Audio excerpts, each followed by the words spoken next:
Sunday ശലോമിലേക്ക് സ്വാഗതം. ഞാൻ Jose John Mallikassery. ഒടുവിൽ അത് സംഭവിച്ചിരിക്കുന്നു. ഗാസയിലെ മനുഷ്യർക്ക് ബുദ്ധി ഉദിച്ചിരിക്കുന്നു. ഗാസയിലെ ജനങ്ങൾ ഒറ്റക്കെട്ടായി ഹമാസിനെതിരെ തിരിയുന്ന കാഴ്ചയാണ് ഈ ദിവസങ്ങളിൽ നമ്മൾ കാണുന്നത്. ഇന്നലെ 10 ഇടങ്ങളിലാണ് ഗാസയിൽ വിവിധ പ്രദേശങ്ങളിലായി ഹമാസിനെതിരെ വൻ പ്രകടനങ്ങൾ ഉണ്ടായത്. ഒരുപക്ഷെ 2007 ഹമാസ് ഗാസ പിടിച്ചെടുത്തതിന് ശേഷം ഗാസയിൽ ഉണ്ടാകുന്ന ആദ്യത്തെ സംഭവമാണിത്. 2007 മുതൽ ഗാസയിൽ ഭരണത്തിലുള്ളത് ഹമാസാണ്. ഭീകരഭരണമാണ്. ആളുകളെ ചവിട്ടി ഒതുക്കി മനുഷ്യരുടെ മുഴുവൻ സ്വാതന്ത്ര്യവും ഇല്ലാതാക്കിയാണ് ഹമാസ് അവിടെ മത തീവ്രവാദം പറഞ്ഞ് ഭരിച്ചുകൊണ്ടിരുന്നത്.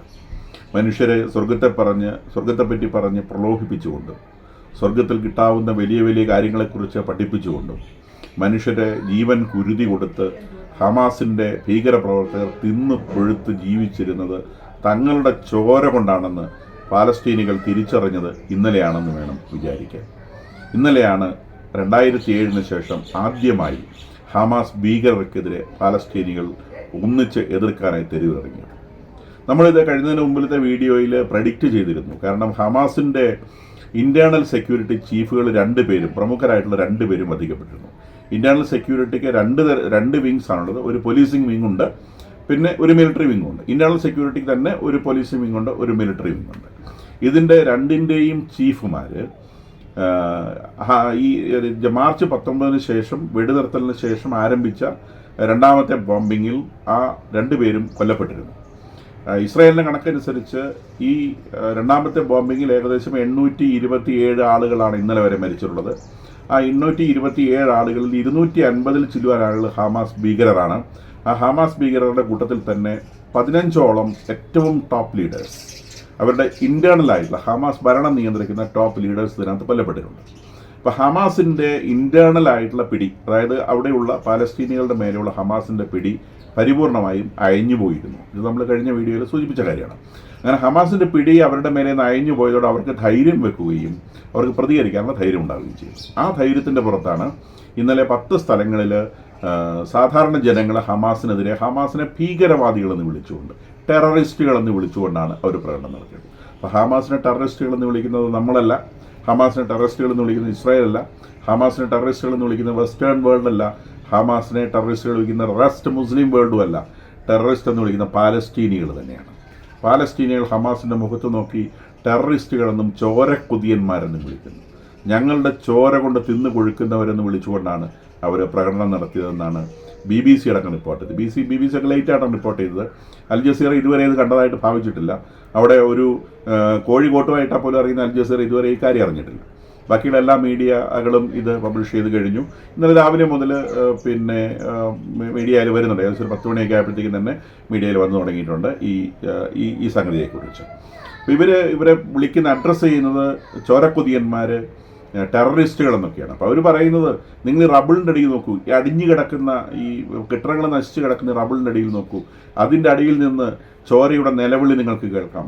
ടെററിസ്റ്റുകളെ, നിങ്ങൾ വന്ന് ചെവിയോർത്ത് കേട്ട് നോക്ക്, ഈ റബിളിൻ്റെ അടിയിൽ കിടക്കുന്നുണ്ട്, അതിൻ്റെ അടിയിൽ നിന്നാണ് ചോരയുടെ ശബ്ദം ഉയർന്നു വരുന്നത്, നിങ്ങൾ കുരുതി കൊടുത്തവരാണ് എന്നാണ് ഇവർ പ്രകടനങ്ങളിൽ വിളിച്ചു പറഞ്ഞതായി പറയുന്നത്. അതായത് 50,000 ആളുകൾ ഇതുവരെ ഗാസയിൽ വധിക്കപ്പെട്ടു, ഇസ്രായേലിൻ്റെ ബോംബിങ്ങിൽ കൊല്ലപ്പെട്ടു എന്ന് റിപ്പോർട്ട് ചെയ്യപ്പെടുമ്പോഴും ഈ റബിളിൻ്റെ അടിയിൽ 10-20,000 ആളുകൾ മരിച്ചു കിടപ്പുണ്ട്. അപ്പം അത് പുറത്തെടുക്കാൻ പറ്റിയിട്ടില്ല. വലിയ കെട്ടിടങ്ങളൊക്കെ ഇങ്ങനെ നശിച്ച് കുന്നുകൂടി കിടക്കുകയാണ്. അപ്പം അതിനിടയിൽ എത്ര ശവശരീരങ്ങളുണ്ട് എന്നറിയില്ല. അതാണ് ഇവർ സൂചിപ്പിക്കുന്നത്. അപ്പോൾ ഈ ഹമാസിനോട് ഇവിടെ നിന്ന് ഒഴിഞ്ഞു പോകണം എന്നുള്ളതാണ് ഈ മുദ്രാവാക്യം വിളിക്കുന്നവരുടെ പ്രധാനപ്പെട്ട ആവശ്യം. നിങ്ങൾ ഇവിടെ നിന്ന് ഒഴിഞ്ഞു പോവുക, ഞങ്ങൾ സമാധാനത്തോടെ ജീവിച്ചോട്ടെ. അപ്പം അതിനിടയിലൂടെ അപ്പം ഇവരൊഴിഞ്ഞു പോയി കഴിഞ്ഞാൽ നിങ്ങൾക്ക് സമാധാനത്തോടെ ജീവിക്കാം എന്നുള്ളതാണ്. വിച്ച് മീൻസ് ഞങ്ങളുടെ ഭാവി ഞങ്ങൾ തീരുമാനിച്ചുകൊള്ളാം, നിങ്ങൾ ഈ ഹമാസ് ഒന്ന് ഒഴിഞ്ഞു തന്നാൽ മതി എന്നുള്ളതാണ് ഇവരുടെ ഒന്നാമത്തെ മുദ്രാവാക്യം. രണ്ടാമത്തെ പ്രധാനപ്പെട്ട വാർത്ത, ഇന്ന് അല്ലെങ്കിൽ നാളെ ആദ്യത്തെ പാലസ്തീനിൻ പുറത്തേക്ക് നയിക്കപ്പെടുന്ന പാലസ്തീനികളുടെ 100 പേരുടെ ഒരു സംഘം ഇന്തോനേഷ്യയിലേക്ക് പുറപ്പെടുകയാണ്. അപ്പോൾ നമ്മൾ നേരത്തെ മുതൽ പറഞ്ഞു, ട്രംപാണ് പറഞ്ഞത് പാലസ്തീനികളെ ഗാസയിൽ നിന്ന് ഒഴിപ്പിക്കുമെന്ന്. ആ പ്രോസസ്സ് തുടങ്ങുകയാണ്. ആ പ്രോസസ്സിൻ്റെ തുടക്കം എന്ന നിലയ്ക്ക് 100 പാലസ്തീനികൾ ആദ്യമായി ഒഴിപ്പിക്കപ്പെടുന്നത് ഇന്തോനേഷ്യയിലേക്കാണ്. അപ്പോൾ അവർ ഒഴിപ്പിക്കപ്പെടുക എന്ന് പറയുമ്പോൾ അവരെ തല്ലി ഒഴിക്കുകയല്ല ചെയ്യുന്നത്. ഇന്തോനേഷ്യയിൽ അവർക്ക് തൊഴിലൊക്കെ കണ്ടെത്തിയാണ് അവരെ അങ്ങോട്ട് അയക്കുന്നത്. അപ്പോൾ അവരവിടെ ജോലി ചെയ്ത് ജീവിക്കുക, അവർക്ക് സമാധാനമായിട്ട് അവിടെ ജീവിക്കാൻ പറ്റും. എന്നാൽ അവിടെ ഇന്തോനേഷ്യ അടുത്തുള്ള ഒരു ദ്വീപാണ് പാലസ്തീനികൾക്ക് കൂട്ടമായി താമസിക്കാനായി ഒഴിഞ്ഞു കിടക്കുന്നൊരു ദ്വീപുണ്ട്. ആ ദ്വീപ് വിലയ്ക്ക് വാങ്ങിയിട്ട് പാലസ്തീനികളെ കൂട്ടമായി അങ്ങോട്ട് ഒഴിപ്പിക്കാനാണ് പ്ലാൻ എന്നാണ് ഏറ്റവും ആദ്യം കേട്ട വാർത്ത. അപ്പോൾ നമ്മളിതിൽ നിന്ന് മനസ്സിലാക്കേണ്ടത്, ലോകത്തിൻ്റെ വിവിധ ഭാഗങ്ങളിലേക്ക് ഏഷ്യയിലും ആഫ്രിക്കയിലുമായി ലോകത്തിൻ്റെ വിവിധ ഭാഗങ്ങളിലേക്ക് പലസ്തീനികൾ അവർക്ക് സമാധാനമായി ജീവിക്കാൻ ഉള്ള സാഹചര്യമുള്ള സ്ഥലങ്ങളിലേക്ക് അവരെ മാറ്റും എന്നാണ് മനസ്സിലാക്കേണ്ടത്. അതോടെ ഹമാസ് ഭീകരർ പട്ടിണി കിടന്ന് ചത്തുപോകും. കാരണം ഇവരുടെ ചോര കുടിച്ചിട്ടാണ് അവർ ജീവിക്കുന്നത്. ഇപ്പോഴാണ് അവർ തിരിച്ചറിയുന്നത് ഹമാസ് ഭീകരർ കുടിക്കുന്ന ചോര ഇസ്രായേൽക്കാരുടെ അല്ല, അവർ കുടിക്കുന്ന ചോര വാസ്തവത്തിൽ പലസ്തീനികളുടെയാണ്. കാരണം ഈ അവസാനത്തെ 59 ബന്ദികളെ വിട്ടുകൊടുക്കാതെ, അത് വിട്ടുകൊടുക്കുന്ന പ്രശ്നമില്ല, വിട്ടുകൊടുത്ത ഹമാസ് തീർന്നു എന്ന് അവർക്കറിയാം. ഈ 59 ബന്ദികളുടെ പേരിലാണ് ഇവരിപ്പം പലസ്തീനുകളെ ചോര കുടിച്ചുകൊണ്ടിരിക്കുന്നത്. ഈ 59 ബന്ദികളെ വിട്ടുകൊടുക്കാത്തതിൻ്റെ പേരിലാണ് ഇസ്രായേൽ ഇപ്പോൾ അടുത്ത ആക്രമണം ആരംഭിച്ചത്. അപ്പോൾ അവർക്ക് മനുഷ്യരുടെ തലയിൽ ചോറുള്ളവർക്ക് ഇത് മനസ്സിലാവുന്നു. തങ്ങളെ വിറ്റ് കാശാക്കുകയാണ് ഈ കൂട്ടർ ചെയ്യുന്നത്. അപ്പോൾ നമ്മൾ മനസ്സിലാക്കേണ്ടത് ലോകത്തിലെ ഭീകരപ്രവർത്തനത്തിന് അന്ത്യമാവുകയാണ്. പാലസ്റ്റീനിലെ ഭീകരപ്രവർത്തനം നിന്നാൽ ലോകത്തിലെ മുഴുവൻ ഭീകരപ്രവർത്തനങ്ങളും അവസാനിക്കും. യമനിലെ ഹൂതികൾ നിലവിളിച്ച് തുടങ്ങിയെന്ന് ഇന്നലെ ട്രംപ് പറയുകയുണ്ടായി. സമാധാനം സമാധാനം എന്ന് പറഞ്ഞാൽ അവർ നിലവിളിക്കുന്നുണ്ട്. അവരെവിടെയാണ് പോയി നിലവിളിക്കുന്നുണ്ടാവുക? നമുക്കറിയാം. ഏകദേശം അത് ഖത്തറിലായിരിക്കും പോയി നിലവിളിക്കുന്നുണ്ടാവുക. കാരണം എല്ലാ ഭീകരപ്രവർത്തകർക്കും പഴയ ഒരു അമ്മായി ബന്ധമുള്ളത് ഖത്തറുമായിട്ടാണ്. അപ്പോൾ ഖത്തറിൽ പോയിട്ടായിരിക്കും കരയുന്നുണ്ടാവുക, രക്ഷിക്കണം രക്ഷിക്കണം. ഇപ്പോൾ 4-5 ദിവസമായിട്ട് ഇവരുടെ മിസൈലുകളൊന്നും അങ്ങോട്ട് പൊന്തണില്ല. മറ്റേ പാലസ്റ്റീൻ 1, പാലസ്റ്റീൻ 2, പാലസ്റ്റീൻ 3 എന്നൊക്കെ പറഞ്ഞ് കുറേ മിസൈലൊക്കെ ഉണ്ടാക്കി വെച്ചിട്ടുണ്ടെന്നാണ് ഇവർ അവകാശപ്പെട്ടിരുന്നത്. ഏതാനും ദിവസങ്ങളായിട്ട് ഇവരുടെ മിസൈലൊന്നും ആകാശത്തേക്ക് പൊന്തി കാണുന്നില്ല. ഇപ്പോൾ ട്രംപ് പറയുന്നത് അവർ അതിശക്തമായ ബോംബിംഗ് ആണ് നടത്തുന്നത്. കാരണം അവിടുന്ന് ന്യൂസുകൾ പുറത്തേക്ക് വരില്ല. യുദ്ധഭൂമിയിൽ പോയിട്ട് ബോംബ് വീഴുന്നിടത്ത് പോയിട്ട് ന്യൂസുകൾ കറക്റ്റായിട്ട് റിപ്പോർട്ട് ചെയ്യാനൊന്നും റിപ്പോർട്ടർമാർ റിസ്ക് എടുക്കില്ല. അപ്പോൾ അവിടെ ഹെവി ബോംബിംഗ് ആണ്. അപ്പോൾ നേരത്തെ കിട്ടിയ പോലത്തെ കിട്ടലല്ല ഈ കിട്ടിക്കൊണ്ടിരിക്കുന്നത്. എല്ലാ ദിവസവും ഡേ ആൻഡ് നൈറ്റ് ബോംബിംഗ് നടന്നുകൊണ്ടിരിക്കുകയാണ്. അതിൻ്റെ മുഴുവൻ വാർത്തകളും പുറത്തു വരുന്നില്ല. അപ്പോൾ അതിഭീകരമായ ബോംബിംഗ് നടക്കുകയാണ്.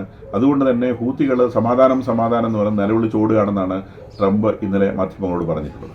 ഒരു അവസാന ശ്രമം എന്ന നിലയിൽ ഇറാൻ അവരുടെ ടണലുകളിൽ ഒളിപ്പിച്ചു വെച്ച മിസൈലുകളുടെയൊക്കെ ചിത്രം ഇന്നലെ 58 സെക്കൻഡ് നീളം വരുന്നൊരു വീഡിയോയുടെ പുറത്തുവിട്ടുണ്ട്. ഞങ്ങളിൽ ഇന്ന സാധനങ്ങളൊക്കെ ഉണ്ട് എന്ന് പറഞ്ഞാൽ എന്തായാലും അടി വാങ്ങിച്ചു കിട്ടിയേ ഞങ്ങൾ അടങ്ങുള്ളൂ എന്നാണ് ഇവർ പറയാൻ ശ്രമിക്കുന്നത് എന്ന് തോന്നുന്നു. ഞങ്ങൾ അടി വാങ്ങിച്ചു കിട്ടിയേ തീരുള്ളൂ. എന്തായാലും ഒരു കാര്യം നമുക്ക് വ്യക്തമാണ്, ഒരു കുറച്ച് നാളുകൾക്കുള്ളിൽ ഈ ഭീകരപ്രവർത്തനം ഈ ലോകത്തിൽ നിന്ന് ഇല്ലാതാവും എന്നുള്ളത് ഉറപ്പാണ്.